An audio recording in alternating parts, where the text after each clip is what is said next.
بڑی بحث چھڑی ہوئی تھی کہ جو گوگل کے اوپر مرزا مسعود احمد قادیانی کو مسلم کرنٹ خلیفہ بتایا جا رہا ہے، اس پر رپورٹ کیا جائے نہ کیا جائے، کچھ لوگ اس کو یہودیوں کی سازش قرار دے رہے تھے۔ تو جو ٹیکنیکل چیزیں تھیں وہ میں نے اپنی ویڈیو کے ذریعے سے بھی بتانے کی کوشش کی، اور میں نے یہ بتایا تھا کہ یہ چیزیں چونکہ یہ ویکیپیڈیا کے تھرو یہ معلومات آ رہی ہیں، تو اگر آپ اس کو رپورٹ کریں گے تو انشاءاللہ امید ہے کہ یہ چیزیں درست ہو جائیں، اور ہوا بھی ایسے۔ میں نے بھی اس پہ ایک ویڈیو ڈالی، کافی سارے لوگ انڈیویجول اس کے اوپر کام کر رہے تھے، اور تمام ساتھیوں نے جب اس پہ رپورٹ کیا تو الحمدللہ اب اس چیز کو گوگل نے، ویکیپیڈیا نے درست کر لیا ہے۔ تو آئیے چیک کرتے ہیں کہ گوگل نے اس وقت کیا کریکشن کی۔ ہم سب سے پہلے جاتے ہیں گوگل کے اوپر اور ٹائپ کرتے ہیں کہ ہو از کرنٹ خلیفہ آف اسلام، تو جی رزلٹ کچھ اس طرح سے ہمارے سامنے آ رہا ہے۔ دا ففتھ کرنٹ خلیفہ of the Ahmadiyya community is Mirza Masood Ahmad Qadiani.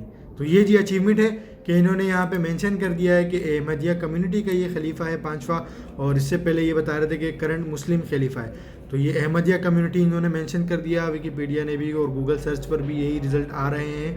یہ ہم سب کی اور اچیومنٹ ہے، اور اس بات کو بغور دیکھنے کی ضرورت ہے کہ یہ چونکہ میڈیا وار ہے، یہ دور میڈیا کا ہے، تو اسی طرح سے تمام ساتھیوں نے بیدار رہنا ہے، اور اس طرح سے اگر کوئی بھی سازش، کوئی بھی چیز سامنے آتی ہے اس کو رپورٹ کرنا ہے، ساتھیوں کو بتانا ہے۔ جن ساتھیوں نے رپورٹ کیا میری ویڈیو کے بعد، ان سب لوگوں کا بہت بہت شکریہ، اور اللہ تعالی ہم سب کو اجر عظیم عطا فرمائے۔ جزاک اللہ۔